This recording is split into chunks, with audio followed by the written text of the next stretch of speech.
जय हिंद दोस्तों। पिछले वीडियो में हमने अंग्रेजों और फ्रांसीसियों के बीच संघर्ष देखा था। उस संघर्ष के क्रम में हमने प्रथम कर्नाटक युद्ध देखा था। आज के वीडियो में हम कर्नाटक की द्वितीय युद्ध देखेंगे।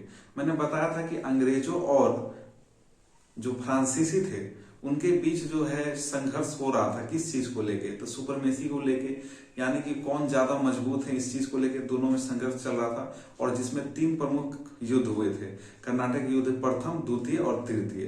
पिछले वीडियो में हमने कर्नाटक का प्रथम युद्ध देखा। आज के वीडियो में हम कर्नाटक की द्वितीय युद्ध देखेंगे। षड्यंत्रों से भरा हुआ और बहुत ही ज्यादा राजनीतिक महत्वाकांक्षाओं का ये युद्ध है। इसको हम ध्यानपूर्वक समझते हैं। तो कर्नाटक का जो युद्ध है द्वितीय, इसका काल क्रम है 1751 से 1755।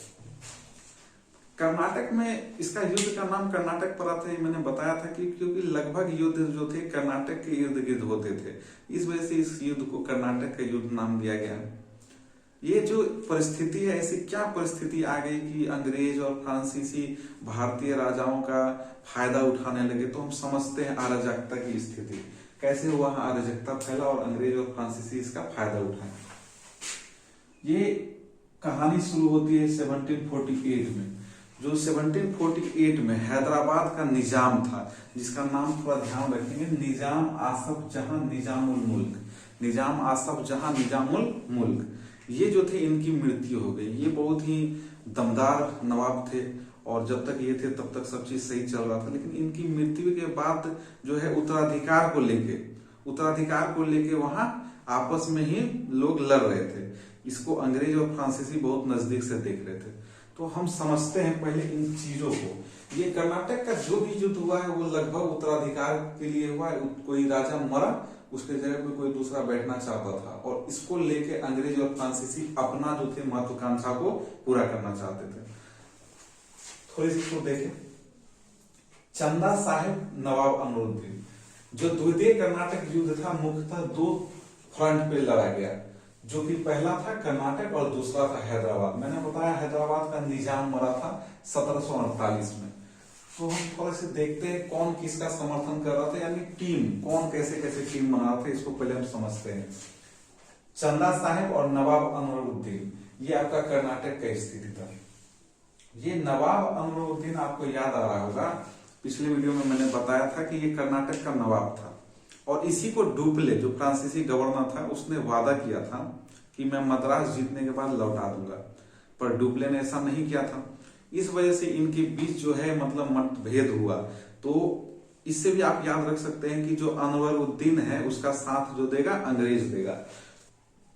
ये जो नवाब अनवरुद्दीन है ये तो पहले से कर्नाटक का नवाब था और ये जो चंदा साहिब थे इसने बगावत किया था। तो ये चंदा साहिब कौन थे? तो ये भूतपूर्व नवाब जो था दोस्त अली, यानी कि अनवरुद्दीन से पहले जो दोस्त अली थे नवाब, उनका ये दामाद था। कौन था उनका दामाद? उनका दामाद था चंदा साहिब। तो कर्नाटक की स्थिति आप समझे, एक तरफ है चंदा साहिब, दूसरे तरफ है अनवरुद्दीन।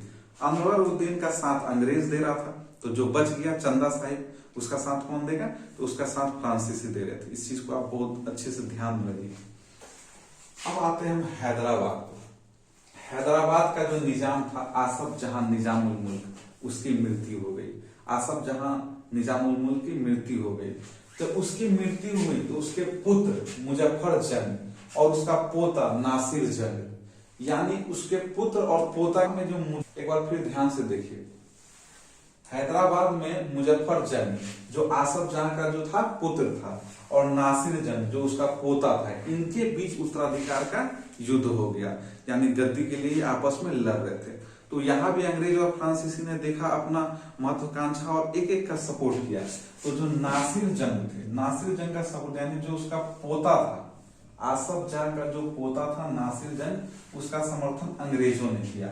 और आपका जो मुजफ्फर जंग था इसका समर्थन फ्रांसीसियों ने किया। मैं एक छोटा सा आपको ट्रिक बताता हूं जिससे आपको याद रहेगा लंबे समय में। अनवरुद्दीन को नाश दिया अंग्रेज। एक बार फिर से, अनवरुद्दीन को नाश दिया अंग्रेज, यानी अनवरुद्दीन और नासिर जंग, अनवरुद्दीन और नासिर जंग इसका समर्थन कर रहा था अंग्रेज। अनवरुद्दीन को नाश दिया कौन? अंग्रेज। तो इससे आपको हमेशा याद रहेगा कि मतलब अनवरुद्दीन और नासिर जंग इसका समर्थन कर रहे थे अंग्रेज। और दूसरी तरफ जो बच गए यानी चंदा साहेब और मुजफ्फर जंग, चंदा साहेब और मुजफ्फर जंग, इसका सहयोग कौन कर रहा था? फ्रांसीसी। तो अब हमने समझ लिया है कुछ दो टीम मेंबर कैसे कैसे दो टीम बट गए। अब हम युद्ध की तरफ चलते हैं, उसका तत्कालीन कारण समझते हैं, कैसे उन्होंने युद्ध शुरू किया। और एक इंपॉर्टेंट युद्ध जिसको अंबर का युद्ध कहते हैं, उसी के बीच में हुआ था अंबर का युद्ध, इसको समझते हैं। तो शुरू करते हैं हम। हुआ क्या कि 1749 में यानी उसके मरने के एक साल के बाद एक जगह है तंजावुर, जगह का क्या नाम है? तंजावुर। तंजावुर में क्या हुआ कि उत्तराधिकार का युद्ध छिड़ गया, वहां भी उत्तराधिकार का युद्ध छिड़ गया और इसका फायदा उठाया अंग्रेजों ने। अंग्रेजों ने क्या किया कि एक जगह है देवी कोटाई, इसको ध्यान रखिएगा, देवी कोटाई तंजावुर में, उस जगह पे कब्जा कर लिया।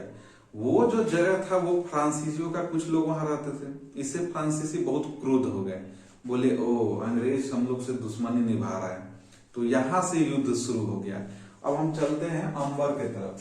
जब उन्होंने वहां देवी कोटाई नामक जगह पर अंग्रेजों ने कब्जा कर लिया, तो अंबर एक जगह है वेल्लोर के निकट, डेट था 3 अगस्त 1749। डेट कब था? 3 अगस्त 1749। अंबर में क्या हुआ समझिए। इस तरफ हम देखे हैं कि जो फ्रांसीसी गवर्नर थे डुप्ले, उसने अपना जो टीम बनाया था मुजफ्फर जंग और दूसरे तरफ चंदा साहिब, इनका सहयोग लिया। और इनके सहयोग से क्या किया, कर्नाटक का जो नवाब था, कर्नाटक का नवाब अनवरुद्दीन, इस पे चढ़ाई कर दिया। तो अंबर का युद्ध जो शुरू हुआ, फ्रांसीसी गवर्नर डुप्ले ने चंदा साहिब तथा मुजफ्फर जंग की सहायता से कर्नाटक के नवाब अनवरुद्दीन पर आक्रमण किया।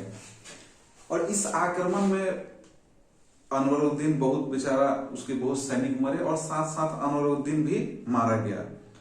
तो अचानक क्योंकि इन्होंने हमला कर दिया था, उसका एक पुत्र था, उसको ध्यान रखेंगे। अनवरुद्दीन का जो पुत्र था उसका नाम था मोहम्मद अली। अनवरुद्दीन का पुत्र का क्या नाम था? मोहम्मद अली। ये भाग निकला वहां से, ये आगे आएगा क्योंकि अंग्रेज इसका सपोर्ट करेंगे। तो वहां से भाग गया मोहम्मद अली, लेकिन कर्नाटक तो उनके हाथ से निकल गया, कर्नाटक पे फ्रांसीसियों का कब्जा हो गया। उन्होंने वहां पे चंदा साहिब को वहां का नवाब बनाया। चंदा साहिब इससे बहुत ज्यादा खुश हो गया, चंदा साहब बहुत ज्यादा खुश हो गया कि वाह हमको वहां का नवाब बना दिया। और इस खुशी में उसने पांडिचेरी का कुछ क्षेत्र, पांडिचेरी का कुछ जो क्षेत्र था वो किसको दे दिया? डुप्ले को दे दिया, यानी फ्रांसीसियों को दे दिया। तो पहला स्टेज यानी फर्स्ट जो युद्ध था वो आपको समझ में आ गई कि फर्स्ट स्टेज में यही था। फिर से एक बार हम देखते हैं, चंदा साहिब मुजफ्फर जंग, इनका सहयोग लिया और जो है आपका अनवरुद्दीन कर्नाटक का नवाब, उस पर चढ़ाई किया। युद्ध में अनवरुद्दीन मारा गया और उसका एक पुत्र था मोहम्मद अली, वो वहां से भाग निकला और उपहार स्वरूप क्या मिला उसको? पांडिचेरी का बहुत सारा क्षेत्र। तो ये था पहला स्टेज का, यानी फर्स्ट रीच। अंग्रेजों ने डुप्ले की कूटनीति देखा तो अंग्रेज बहुत क्षुब्ध हुए। वो बोले अच्छा डुप्ले बहुत ये कर रहा है। तो उसने अपने टीम को जो अलायंस बनाया था किसके साथ? नासिर जंग के साथ, क्योंकि ये तो मारा गया, अब बचा नासिर जंग। नासिर जंग तुम क्या देख रहे हो बैठे बैठे? उसने कर्नाटक के नवाब को मार दिया, हम लोग का ग्रुप का एक आदमी को मार दिया, तुम्हारा खून नहीं खोलता है क्या? कब खोलेगा रे तेरा खून? उसको पूरा ये किया कि कब तेरा खून खोलेगा। और उसका नासिर जंग को पूरा उसका है कि तुम हमला करो। तो क्या किया? अंग्रेजों ने हैदराबाद के नासिर जंग को कर्नाटक के विरुद्ध युद्ध करने के लिए प्रेरित किया, बोला कि तुम उस पर हमला करो। अंग्रेजों के उस्काने पे नासिर जंग क्या किया? हमला कर दिया, और हमला कर दिया हैदराबाद पे। और हैदराबाद का जो आपका कौन था? मुजफ्फर जंग, जो आसफ जहां का पुत्र था, उसको बंदी बना लिया। ये सब देखा डुप्ले तो पूरा चौंक गया, बोला कि अब तो पासा पलटने वाला है। लेकिन डुप्ले जो था, हम पहले भी बताए थे कि वो बहुत ही महत्वाकांक्षी और चतुर दिमाग का बहुत तेज था। उसने क्या किया? उसी के अफसर सबको, अंदर का बहुत सारा जो अधिकारी था नासिर जंग का, उसको अपने तरफ कर लिया और उसको बहुत सारे रिश्वत उश्वत देके खुद में मिला लिया और उससे ही नासिर जंग को मरवा दिया। तो डुप्ले की आपने देखी किस तरह का षड्यंत्र करके उसने उस राजा को मरवा दिया। अब नासिर जंग मरा और मुजफ्फर जंग को वहां का नवाब घोषित कर दिया गया। लेकिन अंग्रेज भी चुप नहीं थे, अंग्रेजों ने भी दिमाग लगाया और उसके गद्दी पे बैठने से पहले ही मुजफ्फर जंग को मरवा दिया। तो इस तरह हम देख रहे हैं कि इन दोनों का खेल खत्म हो गया, मुजफ्फर जंग भी मारा गया, नासिर जंग भी मारा गया। ये दोनों बेचारे गद्दी तो मिला नहीं, लेकिन दोनों स्वर्ग सिधार हैं।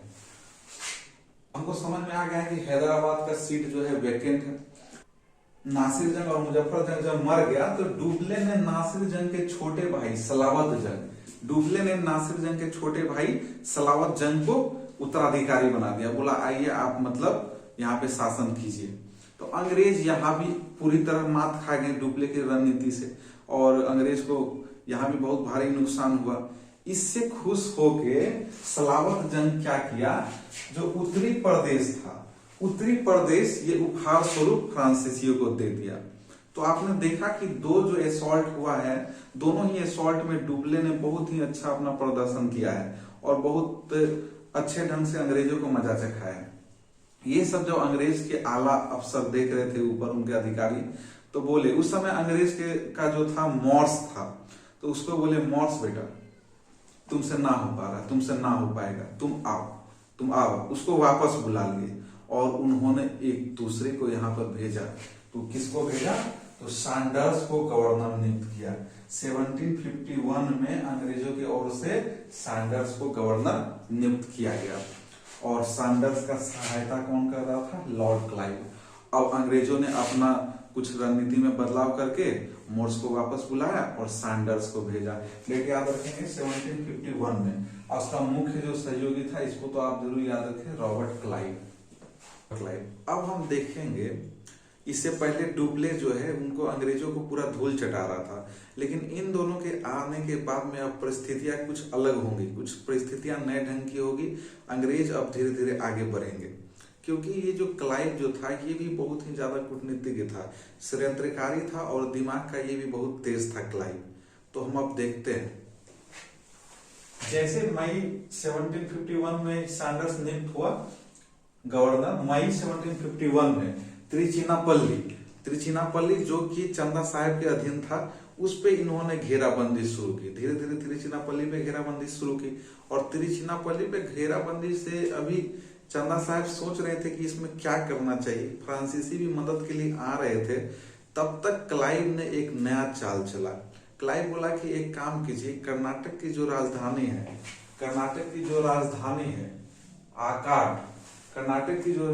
है आकाट, उसका भी घेराबंदी कीजिए एक साथ।